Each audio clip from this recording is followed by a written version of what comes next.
continue recording. They're doing their press starting now. All right. Yes, UDA, yes. All right, thank you.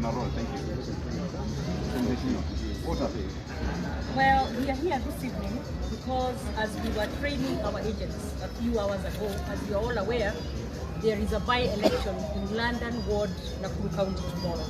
And as such, we were this afternoon actually, from 2 o'clock, training our agents and also letting them know at what stations they will be reporting in the morning.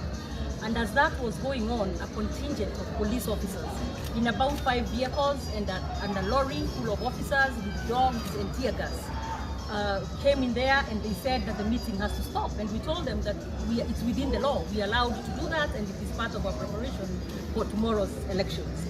So it has become, because if you recall, about a week ago, we had to suffer through tear gas in this county, as we had a meeting and they claimed that they had not approved the notice that we had given the law is very clear. All we had to do was give them notice. Now it seems as though the police have taken sides in this by-election. Even as we were walking up and down the stairs, because they stormed in, we were actually having our meeting on the 5th floor of the hotel, very secluded. And you could hear them saying that Matiang'i and the IG had given orders.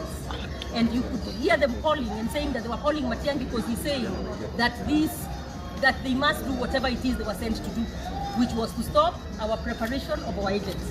Now, my only thing that I want to say to these police officers here, tomorrow, and to IEBC actually, tomorrow we expect a fair and free election process.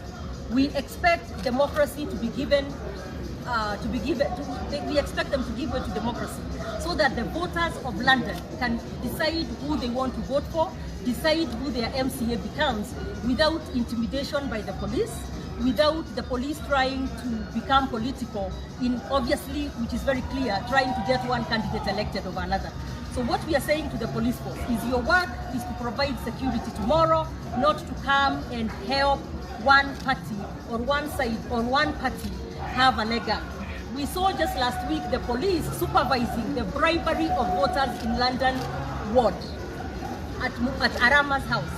And I have called upon IEBC to also tell us, since that clip was circulated all over the media and we send it to them, what actions have they taken when it's so blatant that voters were being bribed with police in their uniform standing there and supervising the bribery?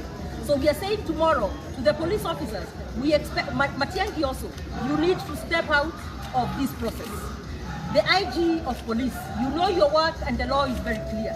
You are not political officers. You need to stop being political. You need to stop using the police to do your job of getting a certain candidate elected. The people of London have made their mind up, and I am sure that they will make their will done or their will felt at the ballot.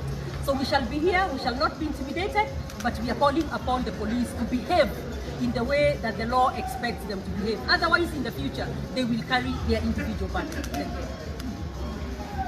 I think this is a very sad time in Kenya because the reason why the 2010 Constitution made the National Police Service an independent body, independent of the executive. But now we are seeing a situation where the executive is directly interfering with the police and using the police not to protect citizens and to maintain law and order, but instead to come and take away our democratic rights. I have never heard in the history of Kenya that police officers are storming into a meeting where you're training your agents which are required by law and recognized by the election law. In fact, IEBC expects us to give them appointment letters, copies of appointment letters of our agents and badges for them, and that's exactly what we are doing today. In fact, you cannot have free and fair elections if you don't have agents participating and representing a political party in an election. So, for the police to be used to come and break it. And I dare the OCPD of Nakuru, yes, Nakuru Town West. First, when he walked into the room, he demanded that I provide to him a list of all our agents. There is no requirement in any law in Kenya that the police can have access to our agents, names and list of names of our agents. They also ask for my name and names of the other people who are training the agents. And again, that is not information that the police is entitled to under any shade of law in this country. So obviously, they wanted to use those names so that they can intimidate our agents. They also came up by the OCPD of Nakuru West instead again, because he obviously doesn't understand the law and doesn't know what he's doing. Because he even went on to tell me that now that we have established you're in a training of agents, the other offense that we are supposed to have committed is that we should have been holding the training in Nakuru Town West instead of having it in Nakuru Town East.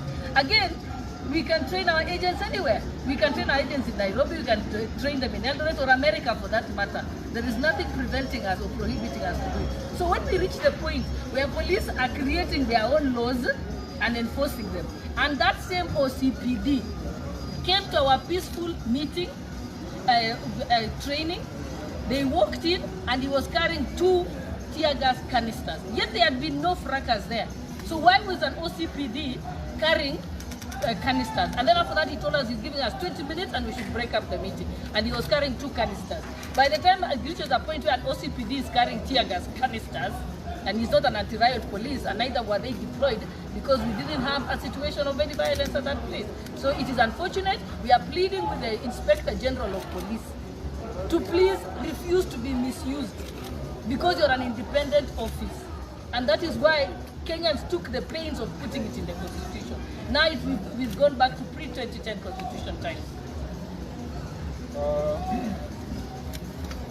It's definitely clear to us that the policemen are under immense pressure, and they told us as much, that they are under immense pressure to assist one of the candidates in their own ward, so that the Mkubwa does not become frustrated to win.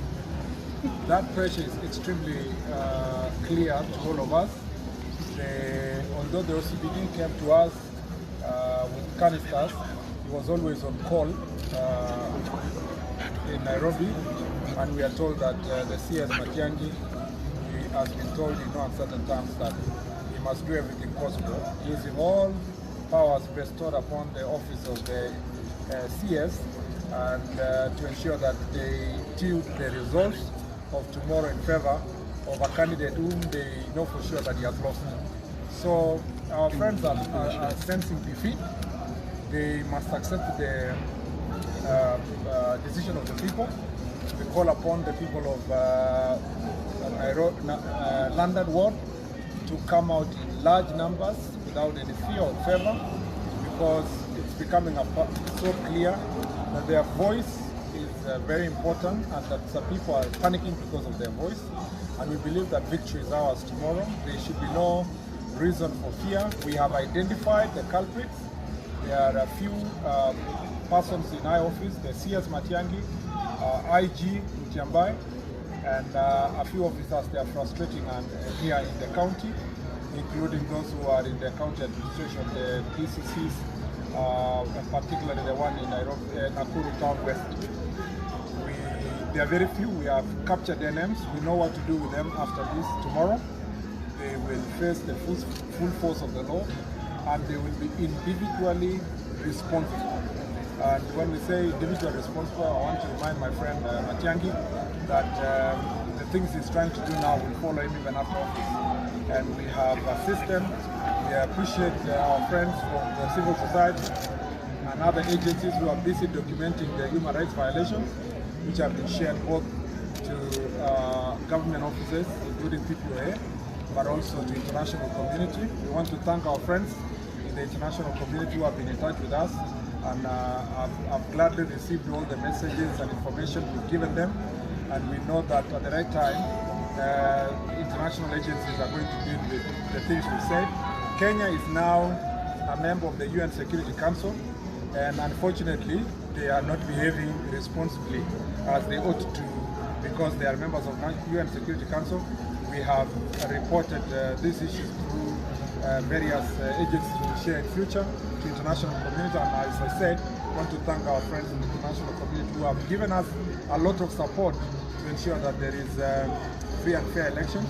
Many agencies of international community are very concerned that this is a precursor for next year elections, and I'm glad that they are willing to take decisive action on Kenya, particularly in good time before we mess up the country next year. So we are, I want to tell our voters, relax. These few police elements, we are dealing with them. We have put them on notice, told them what they need to do, and tomorrow our agents will be in the polling stations, and we expect a victory at the end of the day tomorrow. I think that's all we want to say today. Yeah. Asanteni sana. Kiswahili moja Nataka stand by for time. Nataka stand by for. Tungependa kusema ya kwamba tunatarajia election ya kesho iwe free and fair. Leo tulikuwa tunajaribu kufundisha agents wetu ambao wanatusimamia kwa elections, it is within the law, kwamba agents lazima kwanza wafundishwe jinsi ya kusimamia uchaguzi, na hao ni agents ambao majina zao zimepeanwa kwa IEBC, watu ambao walikuwa na train, pia watu ambao majina zao zimepeanwa kwa IEBC. Kwa hivyo kazi yenye tulikuwa tunafanya ni kazi yenye tunafanyaga kwa kila election Kenya hii, na iko within the IEBC law, iko within the regulations, na sisi tumeshangazwa na vile polisi walitumwa kufuruga hiyo mkutano. Tungependa kusema ya kwamba wenye tumepata hata fununu kwamba wanajaribu kukusanya majina ya ma-agents alafu labda washike ndio kesho wasisimamie elections, ndio wafanye kile wanataka kufanya. Na ndio tunasema ya kwamba lazima tupewe haki yetu hapa London Ward kwa election yenye inafanyika kesho.